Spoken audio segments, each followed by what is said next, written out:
Para tudo. Apaga. Tô brincando, gente. Não é esse o vídeo. O vídeo é para falar sobre o novo aumento da taxa Selic. E se você quer saber o que é a taxa Selic e quais as consequências dela na sua vida, no seu bolso e nos seus investimentos, fica comigo nesse vídeo.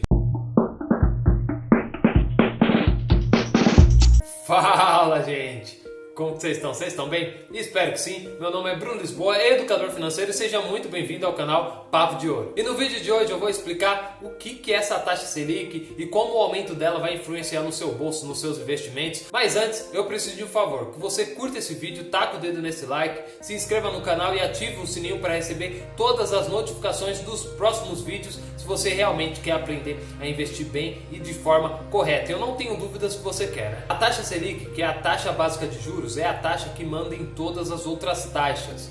E o governo, representado pelo órgão Copom, ele diminui ou aumenta essa taxa Selic para controlar os nossos gastos. E assim ele consegue controlar a economia. Então, o que tem acontecido é o seguinte: todos os preços têm aumentado muito. É o que a gente realmente observa. O que costuma acontecer na economia é o seguinte: quanto mais existe uma demanda por um determinado produto, mais o comerciante acaba aumentando o produto. Então, imagine que você seja um comerciante e você venda, por exemplo, maçãs a um preço de R$1. Quanto mais pessoas estiverem correndo atrás das suas maçãs, mais você tem a tendência de aumentar os preços. Então daqui a pouco a sua maçã vai custar R$1,50, depois ela vai começar a custar R$2. Por quê? Porque a demanda é muito grande e todo comerciante ele quer obter cada vez mais lucros. Então o que nós observamos é que cada vez os preços estão ficando mais caros. Se não houvesse ninguém para colocar um limite nesse aumento de preços, a gente realmente não saberia aonde iria parar. Então o Copom é essa pessoa, entre aspas, que coloca limite nesses gastos ou faz com que as pessoas gastem mais. Bruno, mas como isso acontece? Lembra que eu falei que a taxa Selic é a taxa que manda em todas as outras taxas? Quando a taxa Selic ela sobe, todas as outras taxas sobem. Quando a taxa Selic ela cai, todas as outras taxas caem também. Então, uma das coisas que mais movimenta a economia é o setor imobiliário. Imagine que você esteja pensando em ir no seu banco e financiar um imóvel. Se a taxa de juros desse imóvel estiver a 2%, você provavelmente vai fazer esse financiamento.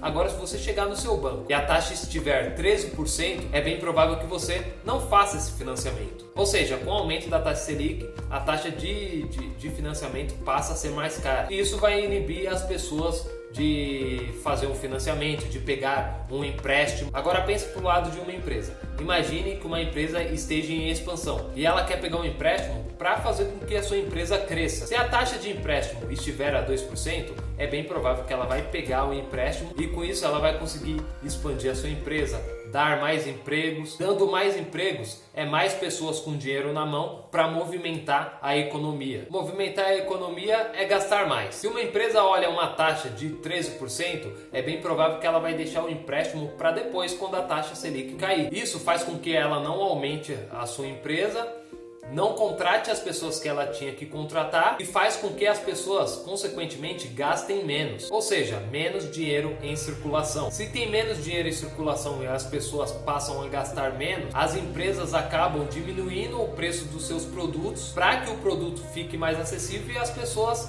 comprem o produto dela. Esse é um dos motivos que o Copom acaba aumentando e diminuindo a taxa Selic para controlar a economia e controlar os nossos gastos. Então a taxa Selic está diretamente ligada à taxa de inflação. A inflação que nada mais é que o aumento dos preços. E isso entra num ciclo vicioso. O governo abaixa a taxa Selic para que a gente gaste mais e a economia se movimente.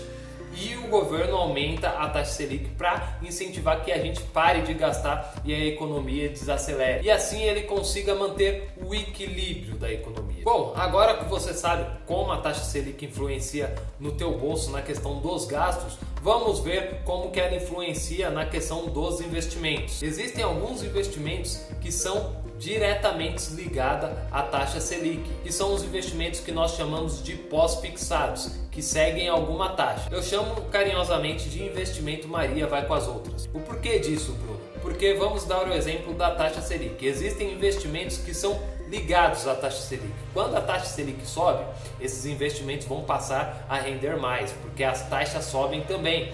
E se a taxa Selic desce, esses investimentos passam a render menos, porque a taxa Selic abaixou. Por grande maioria, todos os investimentos da renda fixa, eles são ligados ou diretamente à taxa Selic ou de forma indireta. Os investimentos que são ligados diretamente à taxa Selic é o próprio Tesouro Selic, que como o próprio nome já diz, ele rende totalmente baseado na taxa Selic. Ele rende 100% o valor da taxa Selic. Hoje, com esse aumento da taxa Selic para 12,75% ao ano, o Tesouro Selic vai passar a render 12,75% ao ano também. Todo investimento que você vê com um CDI na frente significa que ele vai passar a render mais, porque o CDI ele praticamente anda colado na taxa Selic. Eu vou dar um exemplo.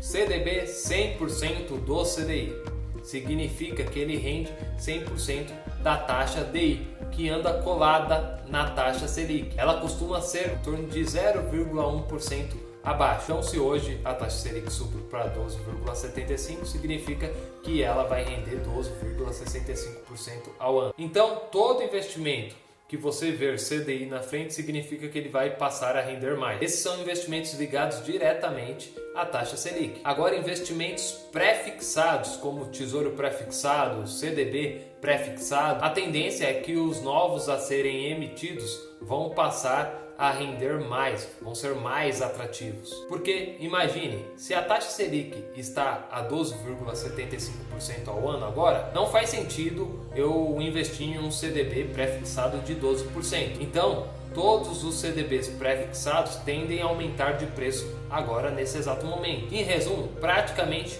todos os investimentos da renda fixa vão passar a ser mais atrativos, menos a nossa querida poupança. Minha gente, a poupança sempre sendo prejudicada, meu Deus. A poupança, por sua vez, vai passar a ser menos atrativa. Existe uma regra do Banco Central que fala que quando a taxa Selic estiver abaixo de 8,5%, a poupança passa a render 70% da taxa Selic. Então, se a taxa Selic hoje estivesse a 8%, por exemplo, a poupança iria render 70% disso, que daria uma porcentagem de 5,6% ao ano. Mas não é o caso, né, minha gente? A taxa Selic estando acima de 8,5%, a poupança passa a render 6% ao ano mais TR, o que dá um pouquinho acima de 6%, ou 0,5% ao mês mais TR. Ou seja, quanto mais a taxa Selic subir, menos atrativa vai ser a poupança. Por que, Bruno? Porque quanto mais a taxa Selic subir, mais os outros investimentos vão estar rendendo. Qual seria o sentido de optar por uma poupança, por exemplo? Então ela acaba ficando menos atrativa. Já em investimentos de renda variável, como ações, fundos imobiliários, BDRs, fundos de ações, uma série de investimentos ali da renda variável, eles têm a tendência de render menos, mas são ligados de forma indireta à taxa Selic. Quando nós falamos de renda fixa, nós falamos de segurança. A segurança desses investimentos realmente é muito maior. Já na renda variável, nós estamos arriscando mais porque, como o próprio nome já diz, é renda variável, varia a todo instante, para ter a possibilidade de ter um retorno maior do que na renda fixa. Então, se eu, investidor, sei que eu consigo ganhar uma porcentagem, uma rentabilidade maior na renda fixa, o porquê eu vou arriscar o meu dinheiro na renda variável? O que parte dos investidores fazem? Acabam tirando o seu dinheiro da renda variável e indo para a renda fixa. E isso faz com que as ações, fundos imobiliários acabam sendo prejudicadas e tendo uma desvalorização. Isso não é fator único. Quando a gente fala de renda variável, nunca dá para definir um fator único, mas é um dos fatores. Por exemplo, em fundos imobiliários, as pessoas elas acabam fazendo menos financiamento com a taxa Selic elevada. Se elas fazem menos financiamento, menos imóveis são vendidos. E isso acaba afetando diretamente nos fundos imobiliários. Então esse é um dos outros motivos no caso dos fundos imobiliários. No caso de ações, BDRs, fundos de ações, um dos motivos é esse que eu acabei de falar, da migração das pessoas da renda variável para renda fixa, mas existem algumas ações, alguns setores que podem ser beneficiados com o aumento da taxa Selic, que é o setor bancário, porque consequentemente eles vão cobrar maiores taxas para empréstimos, financiamento, e isso pode gerar um lucro maior para esses setores. E seguradoras também podem se beneficiar porque elas sempre deixam o seu dinheiro rendendo em algum lugar, o dinheiro do cliente rendendo em algum lugar, aquele dinheiro que eles recebem mensalmente, e consequentemente esse dinheiro vai passar a render mais, então tende a gerar um lucro maior para as seguradoras. Ah, Bruno, mas essa desvalorização do setor da renda variável é ruim? Gente, não é ruim. É que muitos dos investidores, eles gostam de ter a sensação de estar ganhando dinheiro, e isso pode ser prejudicial para o próprio bolso deles. Como já diz o próprio Warren Buffett, compre ao som dos canhões e venda ao som dos violinos. Ou seja, compre quando as ações estiverem mais baratas e venda quando elas estiverem caras. O porquê o Warren Buffett diz isso? Porque independente do aumento ou diminuição da taxa Selic, a empresa, se ela for uma empresa estruturada, ela vai continuar gerando lucro. Os fundamentos dessa empresa, ela não vai mudar por questão de aumento da taxa Selic ou diminuição da taxa Selic. Pode ser uma boa para você, investidor de renda variável, fazer bons investimentos e pegar ações mais baratas. Tem algo que eu li no livro O Investidor Inteligente que é muito interessante. Imagine que o mercado de ações de renda variável fosse uma loja, e nessa loja tivesse uma placa enorme: liquidação 50% mais barato, liquidação 20% mais barato, liquidação 30% mais barato. O que você iria fazer ao passar na rua? Provavelmente, se você estivesse querendo comprar uma determinada ação, você ia entrar correndo dentro dessa loja e comprar, porque é isso que acontece quando você quer comprar aquela roupa de qualidade que nunca abaixava o preço que você tanto queria, ou aquele sapato que você tanto desejava e agora está em promoção. Com as ações deveria acontecer da mesma forma, mas o que a gente vê é justamente ao contrário. Quando uma ação está cara é quando as pessoas realmente querem comprar, e quando acontecem situações como essa, as pessoas acabam fugindo, vendendo as suas ações. Bruno, mas como eu sei se realmente é melhor eu colocar mais dinheiro em renda fixa ou colocar mais dinheiro em renda variável? Eu costumo sempre investir olhando para o meu perfil de investidor. Se você não sabe o que é perfil de investidor, eu vou deixar um vídeo indicado aqui para você. Você sabendo qual é o seu perfil de investidor, se é conservador, se é moderado ou se é um perfil mais arrojado, você vai saber exatamente quais investimentos vai se adequar ao seu perfil. Se você for de um perfil moderado, por exemplo, e optar em ter dentro da tua carteira de investimento, se você não sabe o que é carteira, eu vou deixar